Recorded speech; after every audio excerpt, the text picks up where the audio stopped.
Okay, I think it is 2 minutes after 1 Central Standard Time. I think we should kick off the session today. My name is Patrick McNamara. I would like to welcome each of you to this iteration of the NHRC Pan American Hemodynamics International webinar.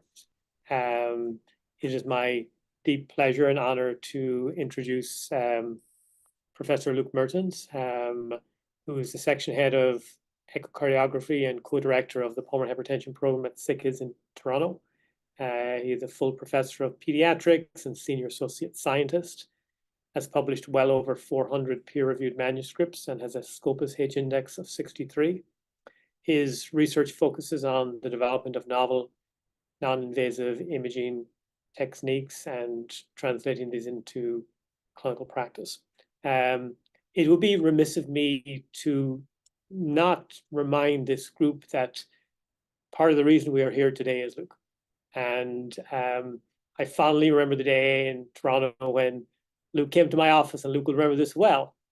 And he asked the question, why are you guys in the NICU doing echo without collaborating with us in cardiology? And that was the beginning of a wonderful, fruitful collaboration. I'm not going to go into the details as to how we got to that point, but what I want to share with the group today is, were it not for the support from Luke, the collaboration, from his opening the door for us to develop the partnership at ACE that led to the publication of the guidelines in 2011, we would not have matured to the extent we have, matured today. And I remember Luke telling me very well, what's most needed is to build a high quality product of training that will lead to the training and development of experts who are academically driving the field.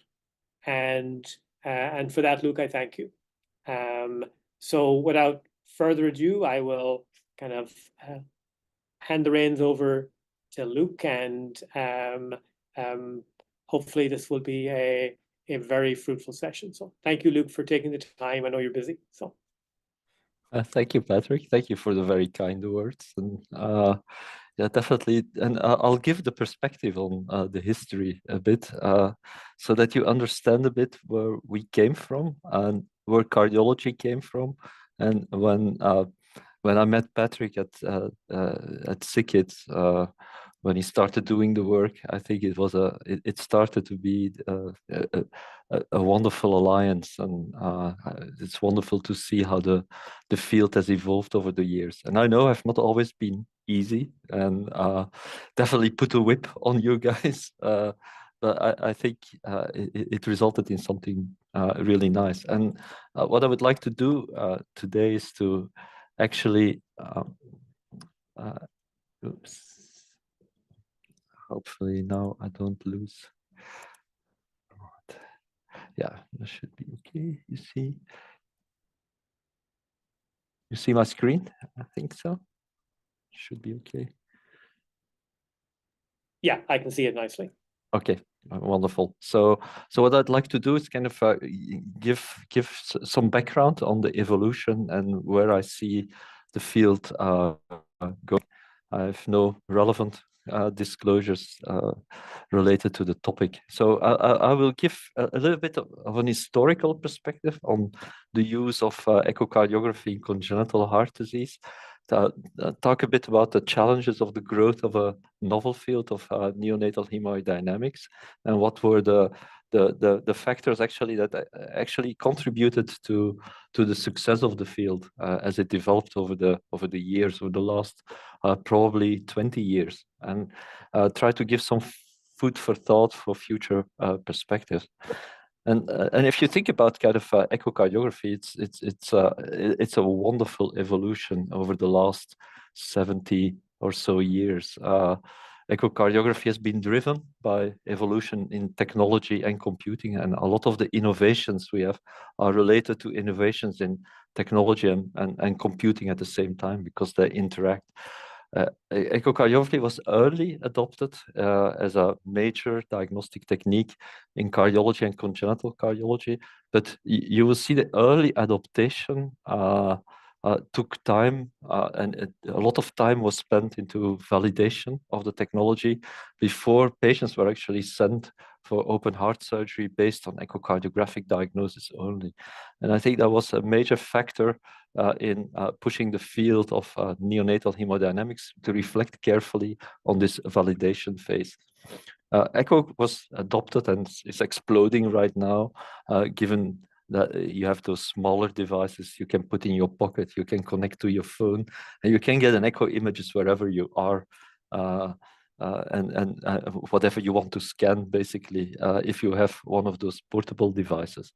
But if you think you've come a long way, and this doesn't date back that far ago, it dates back to the 1950s, and it was actually in Sweden, in Lund, that Elder and Hertz, a cardiologist and engineer, developed the first image of the human heart. And honestly, I would not recognize anything on this picture, but that was the first view on an oscilloscope they could get of the human heart based on ultrasound. And definitely we've come a long way when you look at how we can image the heart at the current stage. And this gives you in an overview, and it's a very interesting paper to read. It's not very long, on the concise history of echocardiography, with some of the landmark papers that were highlighted in this summary of the history of echocardiography. As I mentioned already, kind of it was, and this is a picture of Carl Hertz. The innovations who was the engineer who developed the first machine. The innovations are determined by technological advances, and they often came from a close collaboration between engineers and clinical scientists. And that's how I still approach it, because we collaborate in our group closely with engineering groups to develop novel technologies to look at pediatric heart disease specifically. And there's a specific reason to do that, as pediatric echocardiography is a very small market. If you look at kind of the overall market share of pediatric echocardiography, probably expanding a bit thanks to you guys in neonatal echocardiography, it's about 15%, 15% of the total echocardiography market, which is peanuts compared to the adult market, which is much bigger. And most developments, therefore, are driven by developments in adult imaging and adult cardiology. So we're a bit of a niche market, which it definitely brings its challenges if you want to develop specific technology. One of the things that was actually funny was it comes from a paper of Carl Hertz from the 1970s, where he said one of the difficult for engineers is that if you talk to different physicians, they each will have their opinion on what they need to develop first, and they get those conflicting opinions. And it's still the case in the current world that if you talk to different physicians on what they should prioritize to develop, there will be very different types of advices they get, which is challenging from an industry perspective. But if you look back at those early images, it's very interesting to look at it from a cardiology perspective. It was developed as a technique to look at valves originally.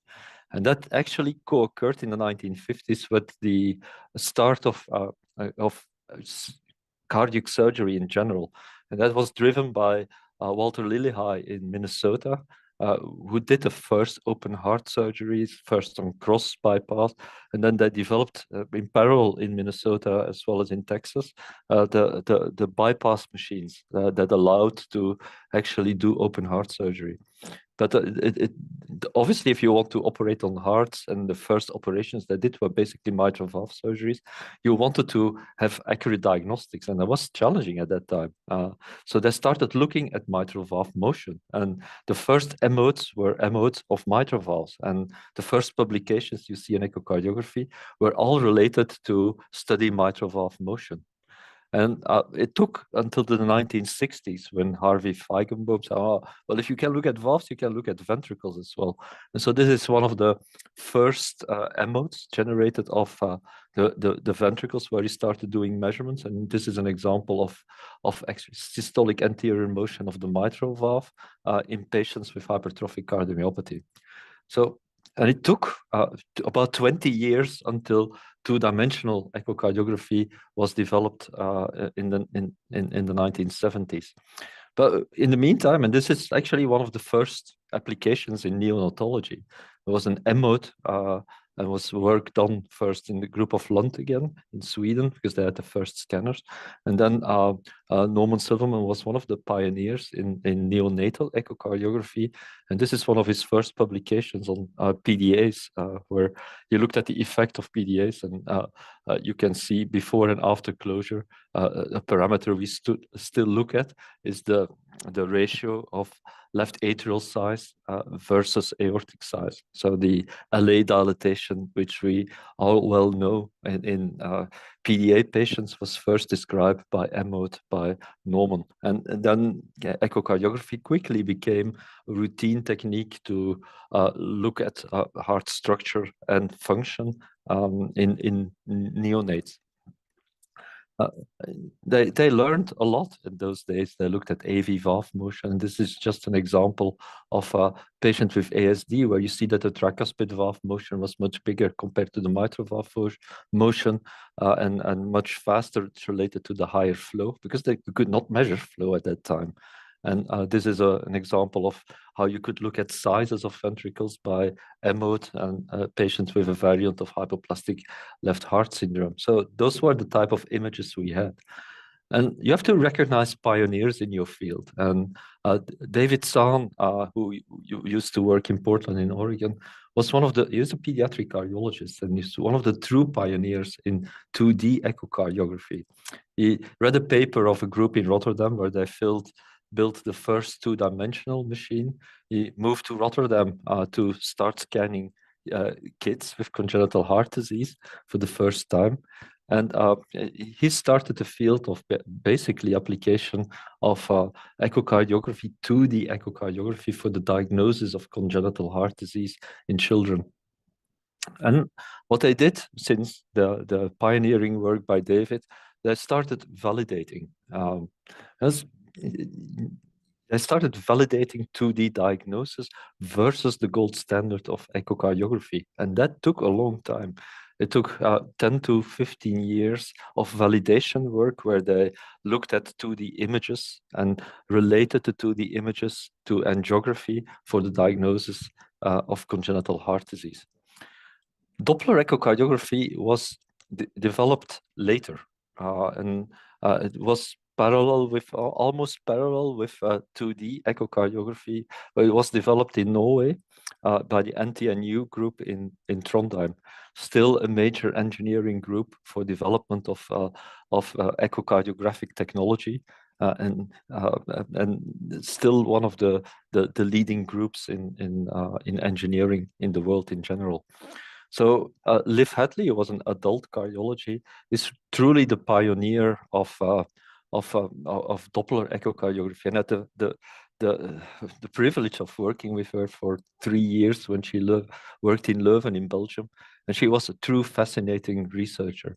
She could look at Doppler traces and explain you the physiology behind that. And reading her book on Doppler is an absolute must. It was written in the 1980s, and it's still relevant to what we currently do.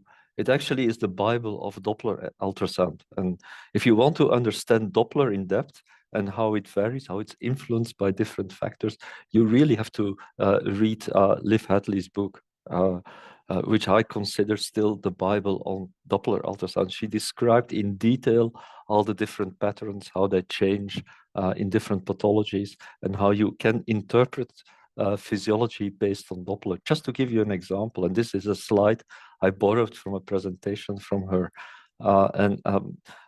so where she described the impact of aortic valve stenosis on Doppler patterns, and she learned to look at patterns and how this triangular shape changes in this very different shape when you develop progressive aortic valve stenosis, and how that correlates to pressure buildup and force buildup within your left ventricle. You can relate those Doppler patterns directly to physiology. And to be able to understand Doppler in depth, which you will have to do when you use it in newborns, you really have to get insight into the physiology behind it.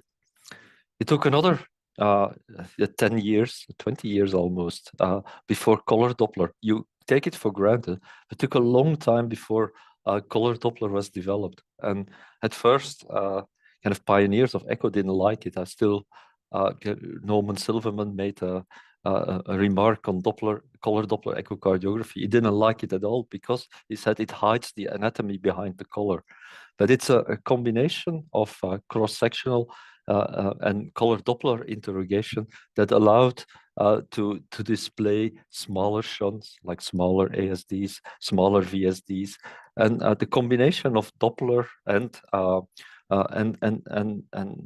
2D echocardiography even allowed to create images that were more similar to the images you get on cine angiography, which are still considered in the 1980s the gold standard for diagnosis of congenital heart disease.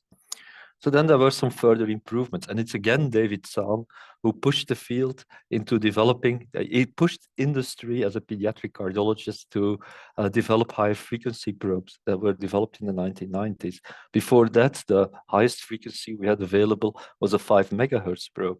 So it required for neonatal echocardiography higher frequency probes, especially when you scan premature babies.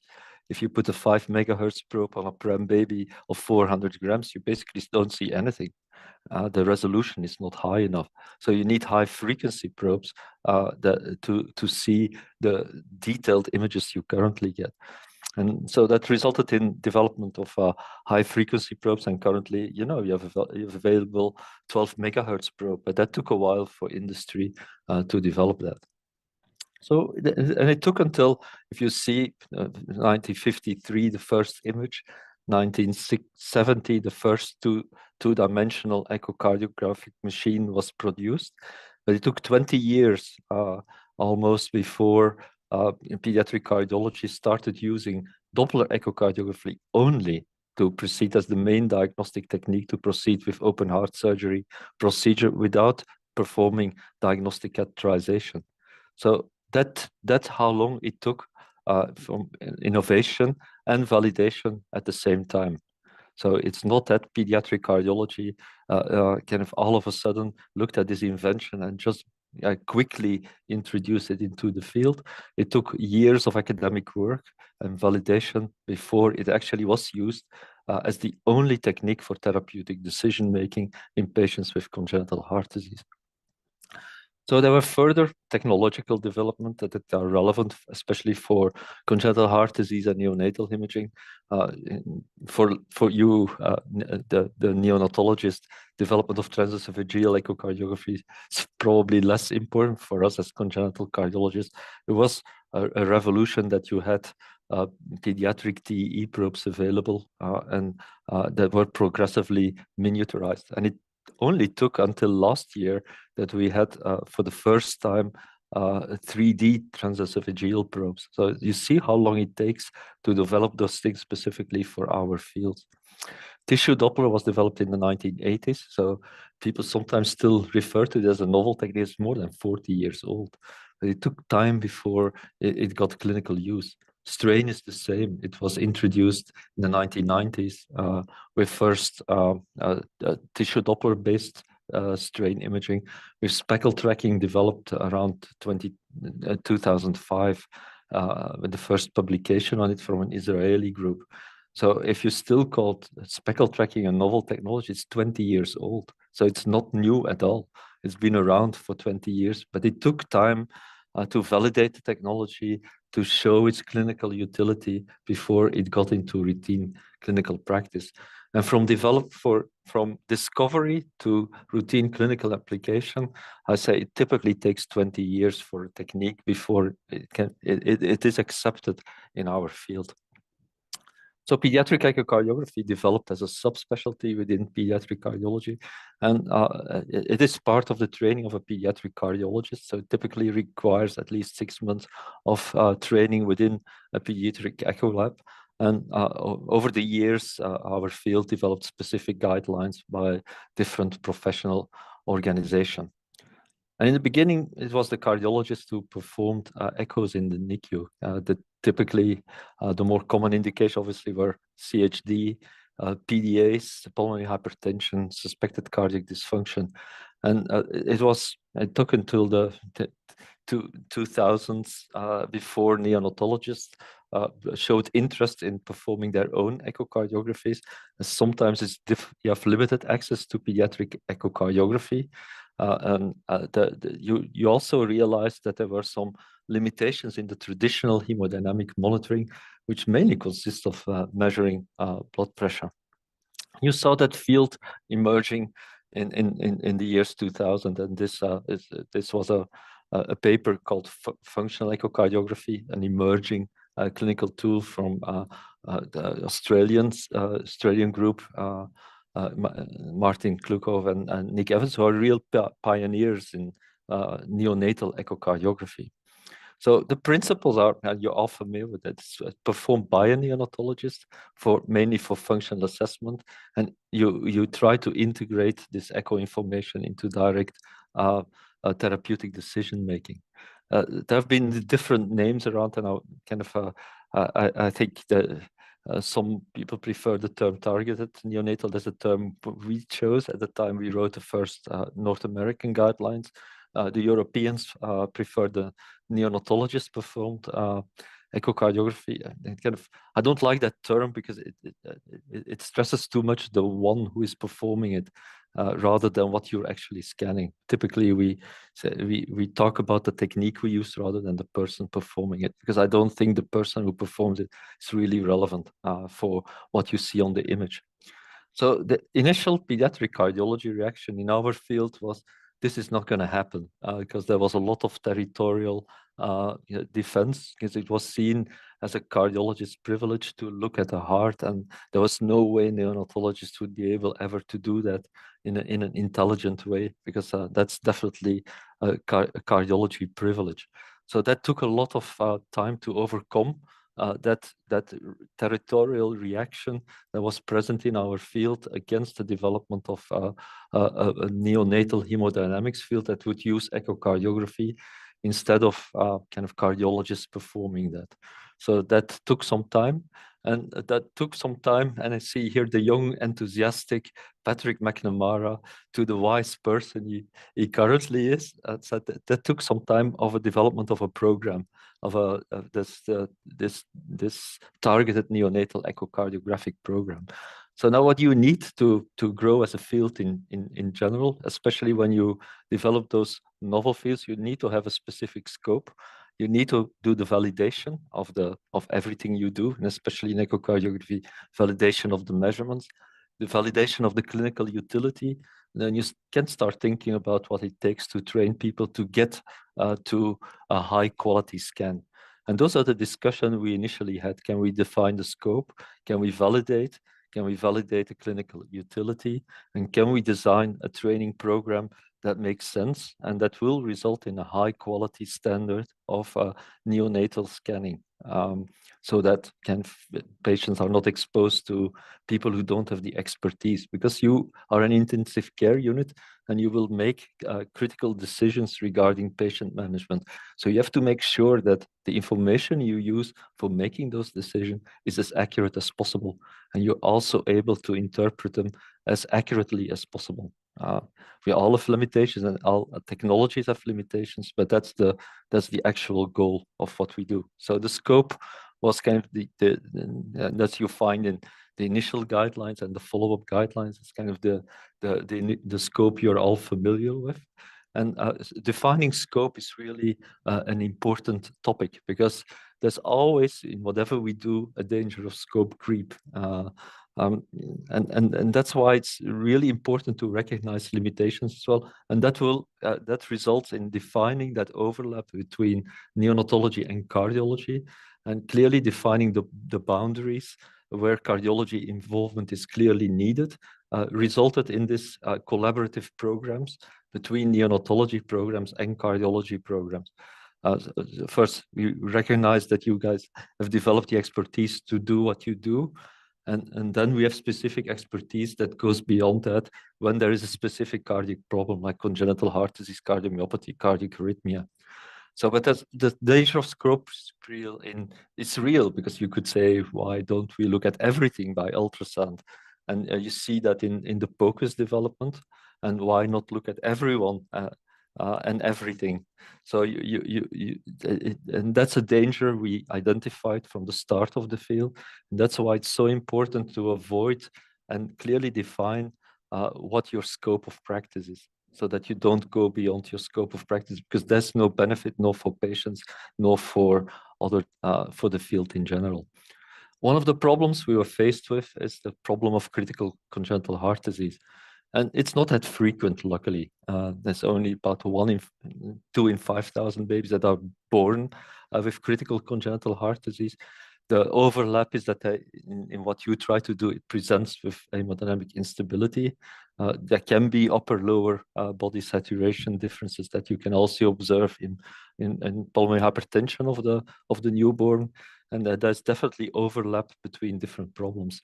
So this is an example of an interrupted aortic arch, where you clearly see here the big gap in the aorta. Obviously, that's a critical lesion you have to recognize. And I stole this case from Patrick, and in his from his early days in SICKITS, where he gave this example of targeted neonatal echoes and the problem of incidental findings, and the importance of being able to recognize congenital heart disease. And this is a baby that was born at SICKITS. Some of the hemodynamic and clinical trajectory measurements that led up to a consult of the hemodynamics team at SICKITS at that time. There was a baby with hypoxic respiratory failure, poor systemic perfusion, hypoxic ischemic encephalopathy, undergoing therapeutic hypothermia. This was the echocardiogram. And thanks, Patrick, for sharing that. With those functional parameters, you see dysfunctional RV. You say there's a problem of RV function, likely increased RV pressures. But if you don't look at it, you don't find it. This patient had a coarctation of the aorta. So that's why it's so important that if you do neonatal echo, because you will come across those babies who have incidental associated congenital heart disease. That's so it's important to, in the first scan you do, to do this full anatomic scanning, so that you don't miss critical congenital heart disease. So kind of you see the PDA with predominant right-left, and there was an associated small VSD that resulted in the appropriate measures, with cardiology being involved. The baby was weaned of nitric immediately.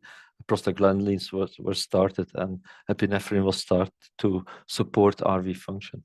So that's important from a cardiology perspective. When you do neonatal echocardiography in your center, the realization that structure and function are intrinsically related, and that every first assessment should include a full comprehensive echocardiogram to rule out critical congenital heart disease. Obviously, kind of it can be done by a neonatologist who's fully trained in pediatric echocardiography, and I come back to that when how that's reflected in the training guidelines. You see, we made it, and Patrick, you had the revision of the guidelines published in this year in JACE, where you looked at the guidelines that were published in 2011, when the field was relatively new. But luckily, you had this team of experts that developed the field and rewrote the guidelines we initially wrote in 2011 to give a better view of where the field currently stands. And this is a nice illustration of the anatomic things that you recommended in the guidelines that must be checked in the first and subsequent scans you perform as a neonatologist. So, and it requires the skills to do that. So that was kind of that brings us immediately to the skills that you need. And that's why initially, kind of while the field was developed in a way where it was not well defined, what the scope of practice would be and what the required training is supposed to be, we initially thought that putting high level of training was the way forward for the field. That was further refined in the follow-up guidelines. The initial approach was kind of because that was the approach in the early 2000s, is that you define, if you look at training guidelines, that typically define periods of time or numbers of studies we had to do. So we thought kind of phase one, every person has to do 4 to 6 months in a pediatric echo lab to learn image acquisition and to learn to recognize normal anatomy and learn to recognize when you have critical congenital heart disease. In phase two, then you do further the more T&E specific training in a neonatology center where you integrate echo imaging with clinical decision making in the neonatology unit. So the consulting service in the neonatology units. The current approach in the new guidelines, and that's how everything evolved. It's the same in pediatric cardiology. We moved into competence-based evaluations. So you look at the competencies of the trainee, and obviously there's a wide variability in trainees. Some trainees learn to perform echocardiography very quickly. Other trainees require more hands-on training, and but it can be trained, and most people can be successfully trained. Some people take a bit longer, and some people evolve very quickly. And then you add on this different competencies defined by the new guideline committee. So, and those competencies look very similar to training in pediatric echocardiography. They're not that different. We identify different phases for our trainees. So there's not a lot of difference in training as you define in neonatal echocardiography versus pediatric echocardiography. Obviously, in pediatric echocardiography, we get a bit more detailed training on morphology and the different morphologic abnormalities, which you don't need to define that much in detail in neonatal echocardiography, because that should be the task of a cardiologist. So there definitely kind of is a need for standardization and validation. And validation is still something you're working on, because if you want to make decisions, you have to make decisions based on validated measurements. And that's still a challenge in echocardiography. And that's both for neonatal as well as for pediatric echocardiography. You have to understand the validation of a measurement against the gold standard, and also understand the clinical meaning of a parameter. So what is the predictive value of an abnormal measurement you make or a normal measurement you make? And what is the impact of overall performing an echo on your outcomes? So, and that's more related to what you measure. And I noticed that in the current guidelines, you provide relatively strong recommendations for what to measure. I kind of you have to realize that kind of in some of the measurements you recommend are not that well validated yet and require some nuance. I thought when I look at it, if you look at LV systolic function, the recommendation of the novel guidelines, LVEF by a biplane method, and whether you use the area length or the 4-chamber, the biplane Simpson's method, both are recommended as a quantitative assessment of LV function. A biplane method, however, can be challenging. And if you look at kind of what is available as a validation, how good does biplane LV ejection fraction actually performs to measure LV ejection fraction? There are very few data, and kind of with Ms. Jane at Mount Sinai, Mike Seat in our center is an MRI expert and our division head. We performed kind of a study where we looked at babies who had chronic pulmonary hypertension with T&E echo and MRI performed at the same day.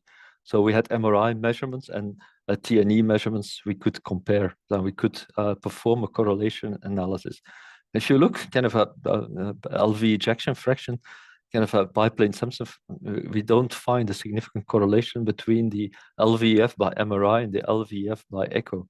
So, which is kind of a problem if you think about it.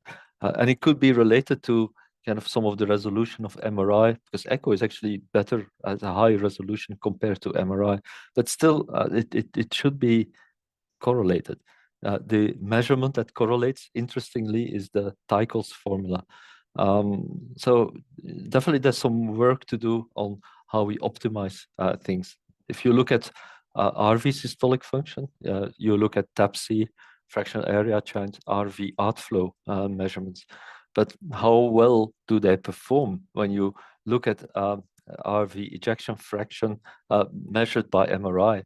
And it's actually fractional area change that performed the best. And we found quite good correlation between the fractional area change measured in a 3-chamber view compared to the RV ejection fraction measured by MRI. But TAPC, tissue Doppler velocity strain, did not correlate highly with, or not at all, not significantly, with RV ejection fraction. Flow measurements do better. Yes, flow measured by echo and flow measured by MRI seems to correlate better, and that was also shown by Alan Graves in his study when it was done in the UK. That they also did this similar thing in a somewhat larger number of newborns, where they correlated flow measurements by MRI with echocardiographic flow measurements. They found a relatively high correlation. Still, you have to be aware that if you are in this lower range, kind of an echo measurements can be variable. If you have look at this measurement by echo, it can be a significant underestimation of the MRI flow. So you have to realize that there still are differences, and this is there's a slight bias in the echo measurements compared to the MRI measurements, the MRI measurements being slightly higher compared to the echo measurements. Diastolic assessment is recommended, and those are the measurements recommended, but kind of and also some of the timings that are recommended in the guidelines. The reality is that it's not that simple to interpret, and especially filling status, diastolic function is not very well understood in preterm infants. So that we know from pediatric echo in general that significantly influenced by heart rate. It's going to be all influenced by presence of shunts in neonates, PDA, PFO. So I would say that, and we consider in pediatric echo that the non-invasive assessment of filling pressures and filling status with the current technology remains largely elusive. You make estimated guesses, but you don't have objective measurements. And that's something that's still an intrinsic limitation of pediatric echocardiography. Where the future lies, and that's currently under development, is more an artificial intelligence-based image acquisition and analysis. So you reduce some of the variability, increase some of the accuracy. And I think what we need is kind of development, because you cannot, it's still relatively unknown which measurements are the most important, whether we can develop an imaging phenotype of hemodynamic performance that can be monitored over time, and that would give us a reliable parameter for hemodynamic status over time in critically ill babies or patients after congenital heart surgery. So I think that it will require some novel technologies that are tailored for specific neonates. We've been looking at some of the research work we have tried to do is to focus on image acquisition. The current technology is faster, sharper, working on ultra-fast ultrasound, which allows you to get high frame rate images at up to 10,000 frames per second, where you get a lot of information about cardiac performance. That your babies have much higher heart rates, so you need much higher frame rates. The current commercial frame rates are not high enough to actually in detail analyze cardiac function. Image quality optimization. You can do a lot of work with AI-based denoising, automated artifact recognition, and filter out some of the noise that are present in the images, and that will become more and more incorporated in echocardiographic machines. Automatic image analysis is obviously the way to go for kind of, if you scan and you would automatically get an ejection fraction calculated based on 100,000 echocardiograms, that would give you more confidence that the measurements you measuring is an accurate measurement. So that's some of the technologies that is currently being developed. So what I see for the development of the field and the further maturation of the field is further validation of the parameters that matter in patient follow-up. I think some of the things that need to be further studied is kind of the impact of myocardial and vascular maturation of some of your measurements, and how the preterm heart is different from the more mature heart, and how the different measurements or cardiac performance is differently influenced by the different interventions you do. I think the study also between the relationship between hemodynamics and organ perfusion, such as brain perfusion and brain autoregulation, is an important topic if you want to improve outcomes. And I think I had the privilege of working in an environment where people were actually run with this, and Patrick did initially, and it was taken over later after he left by other people, and especially people who were trained by him, Hamish and Danny, who were really important leaders in the field and developed this important hemodynamics group in the Toronto group. And I would say, and today is kind of this lecture series organized by this Neonatal Hemodynamics Research Center is a clear illustration of how the field is matured. And if you read initial guidelines versus the current guidelines, there's definitely a major evolution in the field from 2011 to 2024 in only 13 years, which is, I think, an incredible accomplishment. So I think important for the future is continue to build bridges as you mature. What you don't want to do, and we see that with younger fields, is they tend to isolate themselves. Collaboration between neonatal hemodynamics and pediatric cardiology is essential. We have insights, you have insights we don't. So it's really important that we continue to collaborate and communicate with each other so that we don't get too siloed. Also, the bridge between neonatal intensive care and pediatric cardiac intensive care, the impact, for instance, of prematurity, the combination of prematurity and congenital heart disease is an important challenge for our field, and that will require the collaboration between the pediatric hemodynamic group and the pediatric cardiology teams. And then finally, I think the impact of the hemodynamics of brain and collaboration with neurology. So how to integrate, that's something we have to really carefully think about. And finally, and this is the last point I want to make, is, and we realized that in congenital heart disease, and you realize that as well in neonatology, because prematurity definitely has a lifespan impact on health, and trying to understand better how premature adults, ex-premature adults do, will provide important feedback to your field. The same for adult congenital heart disease. How adults do with congenital heart disease is important feedback to our field as pediatric cardiology. Can we improve management in childhood to improve the lifespan, quality of health of our patients? So I thank you for your attention and looking forward to the discussion. Thank you. Thank you, Luke. Lauren, do you want to start and maybe introduce our panel members, and then I have a question to pose to Luke. So that was a phenomenal narrative, historical overview of the field, Luke, and kind of left us with many kind of interesting, provocative things to continue to think about, which I fully support. Okay. Yeah, no, thank you, Luke, for that excellent talk. And I have some follow-up questions as well that we can discuss with the panelists. To quickly invite all of our panelists to please turn on your videos for this second portion of the talk. And as a reminder to our audience as well, that this conversation and this discussion goes on till 3:15, and there'll be a recorded link that is sent out later on our site.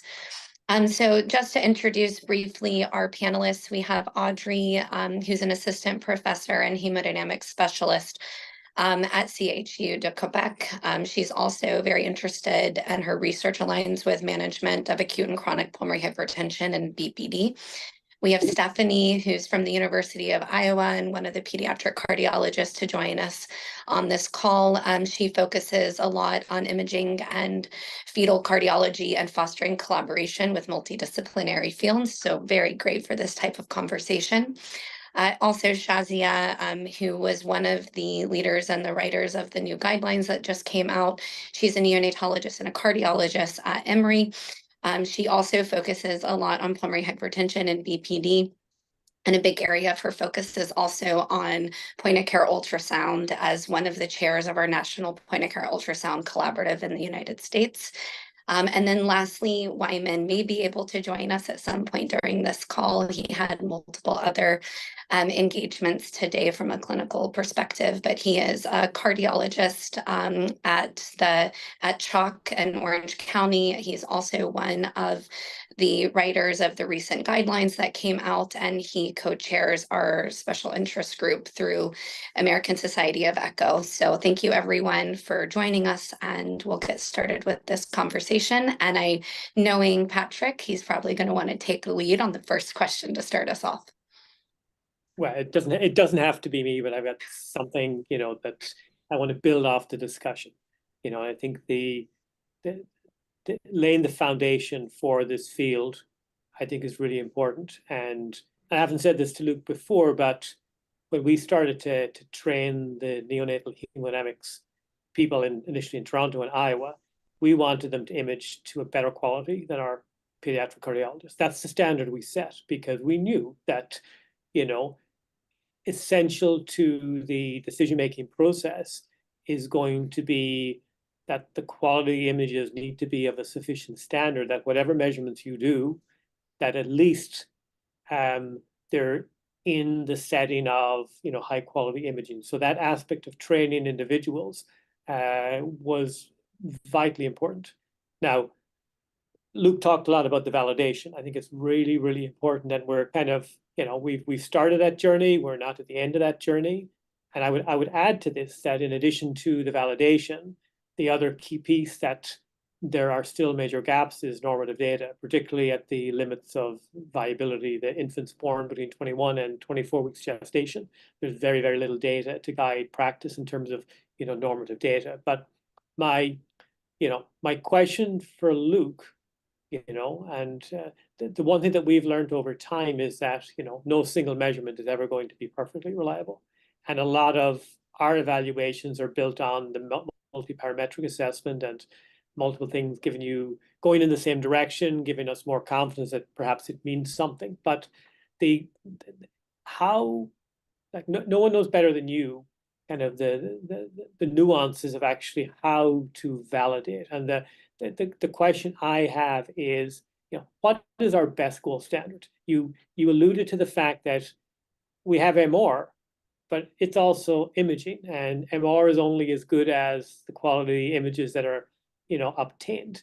And, we've learned the lesson through kind of echo versus cath lab comparisons. And maybe Luke, you can talk a little bit about the study you guys did with Denver, kind of previous studies, people had done the echo kind of in a very different environmental or physiologic state to when the cath lab was done versus doing the echo in the cath lab at the same time when the measurements, are being done. But I'd love to hear you maybe just chat a little bit more about, what's the best we can do, because we can't do it probably perfectly. No, and I think I'm not saying you have to be perfect. I think there's certain limitations of the intrinsic limitations of technology, and I think we all recognize that in cardiology field. There's no perfect measurement that represents cardiac function in one measure. But it's important to recognize that limitation. I think how the field in cardiology evolved and how we started trusting certain measurements is to link those measurements to outcome data. Because we know that they're going to vary a bit, but especially as long as there's variability within normal range, I would say we're not too worried about that. Kind of if you get something that is way out of that normal range, we all know it's bad. Kind of that's not too difficult. It's the gray zone that needs to be defined. And I think what we've learned in cardiology is to come up with values that have predictive outcome value. So linking your data to outcomes is going to be key for clinical validation of your measurements, because it's not going to be possible. Like I said, MRI is not a perfect technique to look at premature babies, because MRI is not a very high resolution technique. So actually echo may be better. So what the data I showed you, I can turn around, invalidates MRI as a useful technique. Because I don't believe, because if you look at the MRI images, I didn't show them, but if you look at the MRI images, they're not that clear as the echo images are. And so the validation you'll have to do is to link the parameters to outcome parameters. And what you can also use, and we did that, for instance, in the oncology guidelines the writing committee recently published. We focus on a few measurements and do them very well, and use those as if you do 2 measurements and they go both in the same direction, then you know that something is wrong more reliably than doing 1 measurement. So we'll have to, I think your challenge is going to be not to invent more measurements for the time being, but to look at which one I'm going to put my money on. And I think I think the guidelines were a bit too black and white, because you put all your money on LV biplane ejection fraction for systolic function, while you gave 3 for RV function, interestingly. It was kind of paradoxical for me, because you were quite more nuanced about the RV, but you were very unnuanced about the LV by putting all your money on a biplane, or it's a biplane ejection fraction, whichever method you use.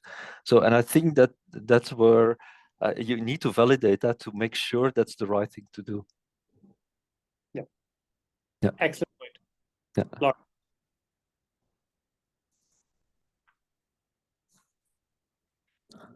Yes, so to invite some of our panelists on this, as well as with Luke, I'm in the developing stages, so building a program and trying to fit the need and the desire of the neonatologists who recognize the limitations with cap refill and urine output and babies from extremes of prematurity all the way to being on ECMO, and how valuable is that information by itself, and then having a tool like echo that, recognizing by itself the measurements alone or in isolation can't tell you the picture, but when you can incorporate it all together, can it build a better story, and then can you serially look at it?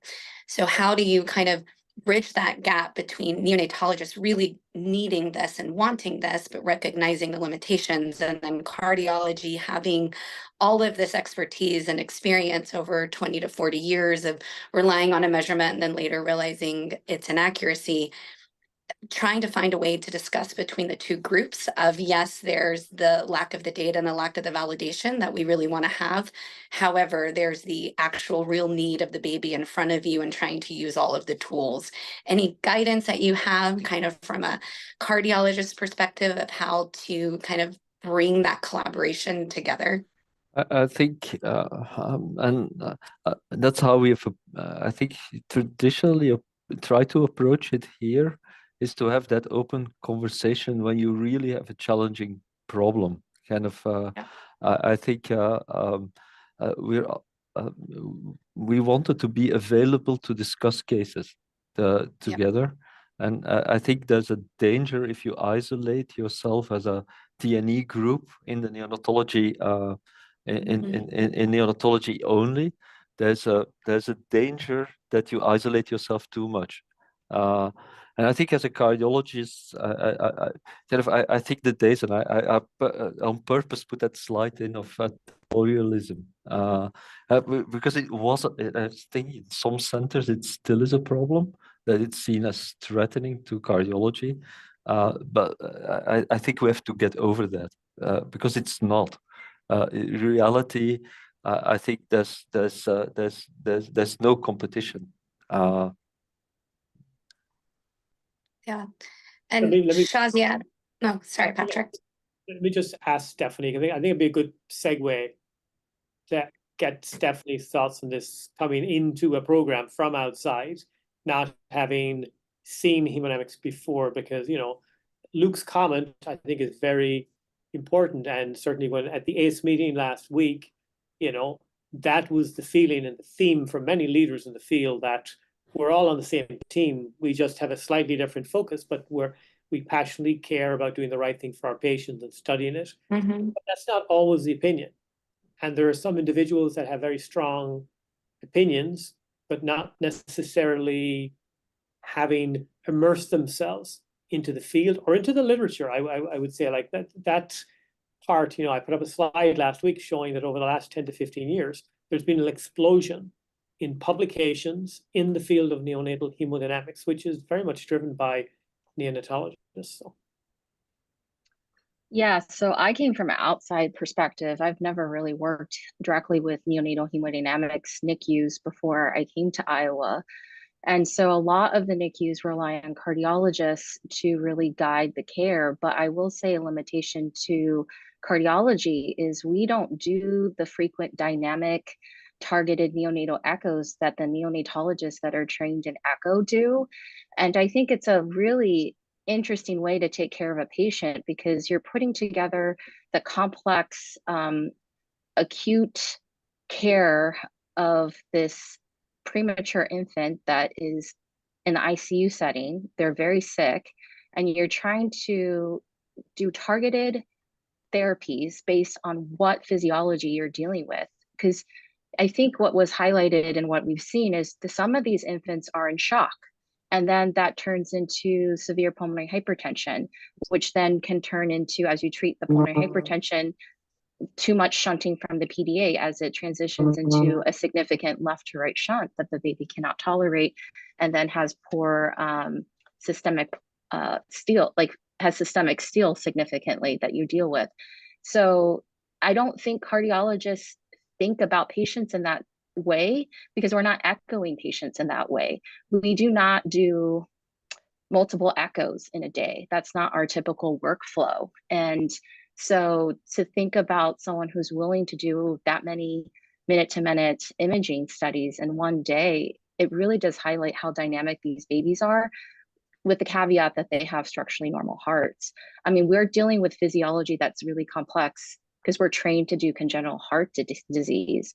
And so in order to, we understand physiology very well, but to the dynamic of an ICU neonate is something that we need the neonatology perspective to help collaborate and do better patient care and collaborate and have that open communication. Yeah, thank you for those comments, because and this is one of the questions that came from the audience as well. It's, you know, when you're trying to build not a new field, because neonatal hemodynamics has been around for a while, but now we're coming into more and more centers around the states, trying to bring that in, but recognizing that we're still working on validating the data and trying to show your outcomes that we talk about being so important. We really only have one great study from the late Reagan who's been able to tie in the hemodynamics approach and the markers with outcomes. And so it is a challenge of being able to show what is the data to show that we need to be doing this. However, also then recognizing when you're the one doing it and seeing that baby in real time, and your colleagues are seeing that baby in real time changing, and how you're able to better direct with some reliability what you're doing, it is a challenge on how to talk kind of across channels about that. And Shazia, I know that you've kind of bridged the gap a little bit between the neonatology and cardiology world, as well as the TN echo and the POCUS worlds. And so if maybe you can speak a little bit to bridging that gap of how we deal with the real need at the bedside for the patient and the need to get more of this data and validation. Yeah, I think this is such a great discussion. Luke, I really enjoyed your talk, and Stephanie, hearing your perspective as well. I think this recognition that having ultrasound at the bedside can really impact our care is important. The distinction between cardiac POCUS and TNE is also something really to think about. And the scope of practice, as Luke has mentioned, is really a big consideration. One of the questions, and actually just I wanted to talk about with you all as we're thinking about resource utilization, is there's a paper from JACE that came out a few years ago talking about for cardiac focus and for, how does the echo lab support and integrate with pediatrics, as a paper from ACE, or how do they utilize POCUS or utilize echocardiography, and what do you do from a teaching standpoint? Have we thought about that with TNE and with programs that are increasing the number of people that can do TNE? There may not be any neonatologists that can do that. And as you need more echoes for this patient population, has the echo lab thought about resource utilization? Is this going to be an issue for echo labs? Is it just more resource utilization that we have to think about, and that perhaps neonatology can also support from an echo tech standpoint?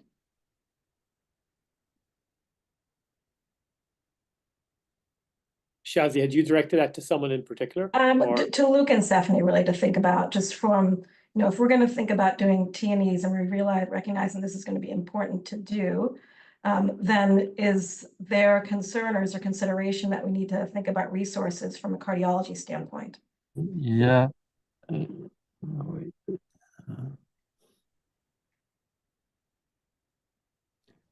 I think we can't hear you. The sound is going funny.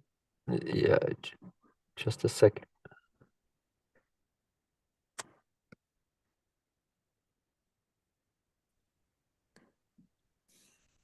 We had some problems with Zoom for my program crashed, but I got back in. You can hear me now? We can hear you now. Yeah, sorry about that. So, no worries. So yeah, from a resource standpoint, I can just speak from our experience, where we work together with the TNE team. We provide sonographer support for the TNE team. We trained sonographers specifically for the TNE protocols you want to implement in your neonatology labs. And I think that's been very helpful, also for improving consistency. Also for education, it's very beneficial, because then you have a team of sonographers who can also participate in the training of the neonatologists, like we involve them in the training of any echo trainee who comes through our lab. So and in this way, you keep also the relationship between cardiology alive. And you don't isolate yourself too much. So we have, and we provide the service to Mount Sinai Hospital, which is across the street as well, in our environment. So I think there's a benefit of doing that and providing the support needed to make the program successful, because you cannot criticize quality if you then not make an effort to improve it. And that's because we're not perfect in pediatric echocardiography as well. So we're learning every day to get better. And I think that should be a joint effort. And instead of saying it's us against them, it's us together trying to improve the technology. I think it's great. And the collaboration, I've enjoyed being in the Echo Lab as well, and being invited in there to work with the echo techs and work with the echocardiographers to really be able to integrate some of them, learn together. So I appreciate the joint collaboration. So I have a question for Audrey. So you were one of the what I would say, a pioneering neonatologist, meaning starting pretty much a program as the first person, and then this is a question that commonly has happened, and certainly now in the US, as we train more people and they go to recruited to new sites and they're trying to start their program, and particularly if they've not done any of their training in that site, building consensus with the cardiologist to try to, get them to appreciate that, this is not a threatening thing. This is not someone trying to take their business, but this is us, working together. And, and oftentimes on the flip side, for our trainees, the people that are in Iowa, where there's like almost 2,000 echo consoles per year in the NICU, and there's so many standardized things, and they go to a place and they're starting off, and there's no way they can do that on their own. They don't have 5 or 6 colleagues to work with them. So, how do you start off? What lessons did you learn?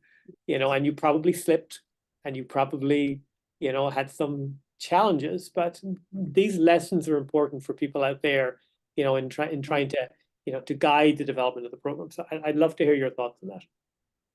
A great question. I would say take time, takes a lot of communication. And I think it needs to be built in a way that you show, one, that you know what you're doing, and what you bring. I think we complement each other in neonatology and cardiology. And I think that's what I've been focusing. And now it's been over 5 years now. So I think the program is going really well. But at first it was kind of saying, what do I bring to the patient? And I think one of the focus, and we're trained to do the echo, and which has been focused on today, and which is great because it's a bit part of what we do. But I think we also bring an understanding of neonatology and hemodynamics and physiology, very specific to your field that maybe pediatric cardiology doesn't have as much, just because that's all that we do, right? I don't have as much of a knowledge in congenital heart disease as cardiology does, but I think I do have an expertise in hemodynamics. And I think that was one of the very important part of what I bring to the patient that now cardiology and my colleagues recognize, that it kind of goes into the hemodynamic consultation. Yeah, I do the echo and the images, but I also bring management. And then for me in my program, there's 2 of us, right? So there's a lot of co-caring for the same patients because I can't always be there on weekends and nights and stuff. So cardiology will sometimes be involved in the care of the patients that I've been echoing on. And again, a lot of communication. And now we do discuss cases that are maybe more challenging. So I think, but it takes time. It takes a lot of effort. Sometimes it's frustrating on both sides. But I think in the end, like the patients actually, and my colleagues, and I think neonatology just kind of grows from what we can bring. Thank you. That was a wonderful answer. Audrey, when you have a question, go ahead, Laura. Go ahead. I can. I was just going to say, when you started building your program and you started kind of people seeing how they can manage the babies a little bit differently and kind of watching that hemodynamic approach. I've seen the neonatologists and cardiologists that are at the bedside kind of really enjoy that, and trying to tie in what Luke had mentioned earlier and being able to show improvement in outcomes. That one is so tricky.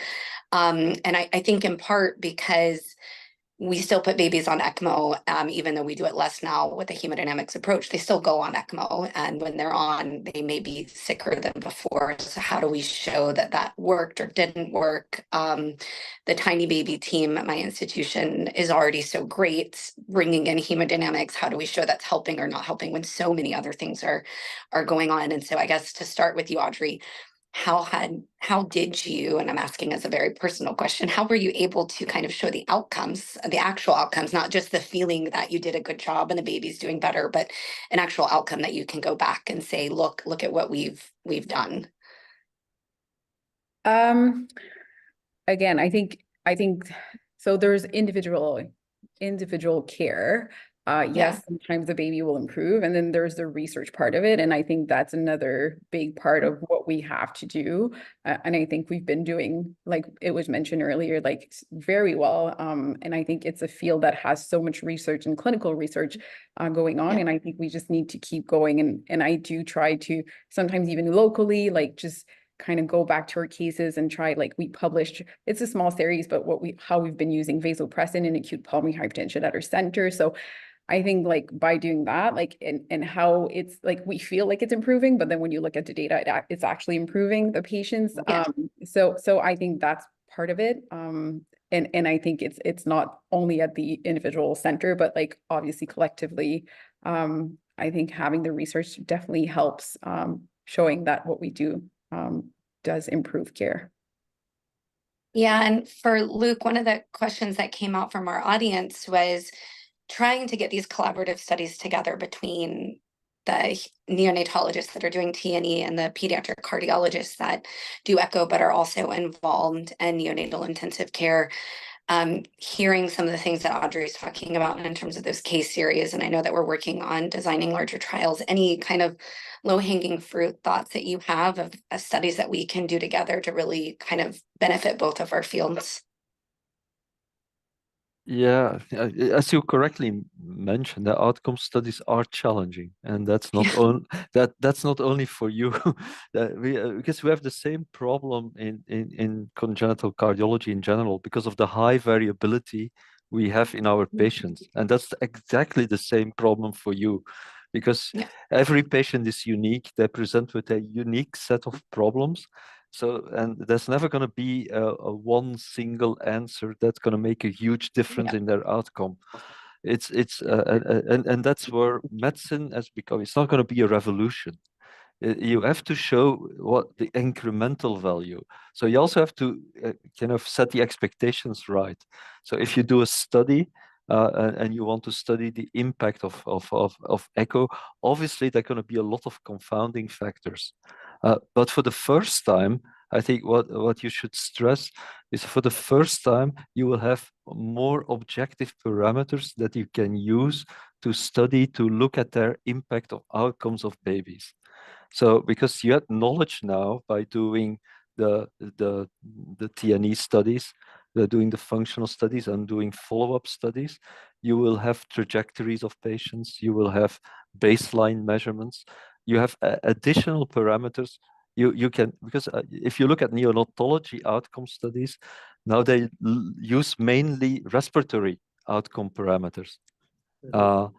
So what you could do is to add and look at the incremental value of adding hemodynamic parameters on how they affect outcomes. And obviously they're going to be interplay between some of the respiratory parameters, because there's an interplay in the extreme premature babies between heart and lung.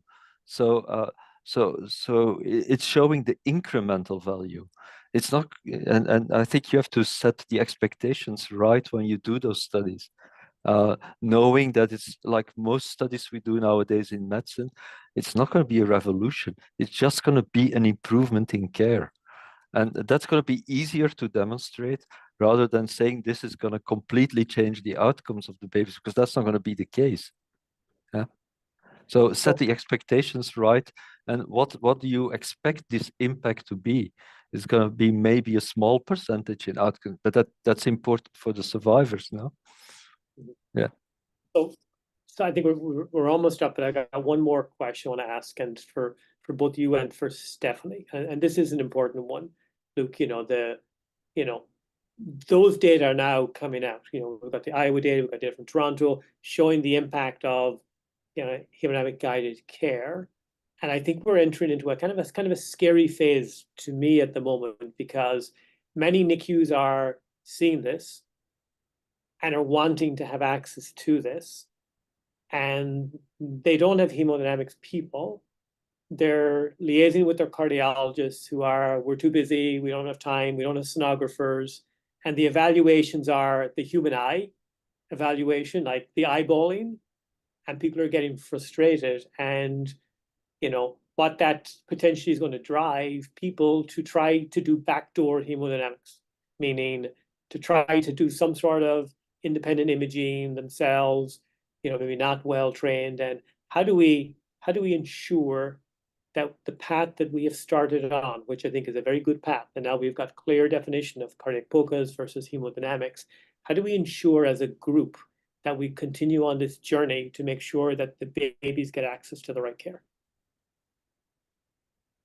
I think, and you put that somehow in your document, Patrick, is the QI processes that are required. I think on a local level, I think most institutions will use kind of QI processes and I think we're all obliged to go through them. So I think if you set the QI standards at a level where you have to define the minimal requirements of a program to be able to call the program, there's always going to be the temptation in individual centers to, and you see that everywhere. You see that even here in kind of a pediatric, there's a temptation when a patient is unwell just to probe just to put a probe on the chest of a patient, quickly look and make a decision. I think that temptation need to be controlled. Must be documented. There's to be minimal standards defined for those temptations. Kind of, yeah, there can be exceptions to the usual standards in emergency situation, but then you have to make sure that everything you use in your decision making is well documented. So QI processes, and then kind of well defined. Kind of, if you have to go in emergency situation to, deviate from your usual protocols, that's okay. But then document everything. That the decisions were made based on information that's less reliable. Stephanie, anything you want to add just to wrap it up? I would say, you have to hold people up to standards and requirements, and so some sort of accreditation process. So if you're not accredited to do ultrasound or echo, then why would you be accredited to do backdoor hemodynamic evaluations?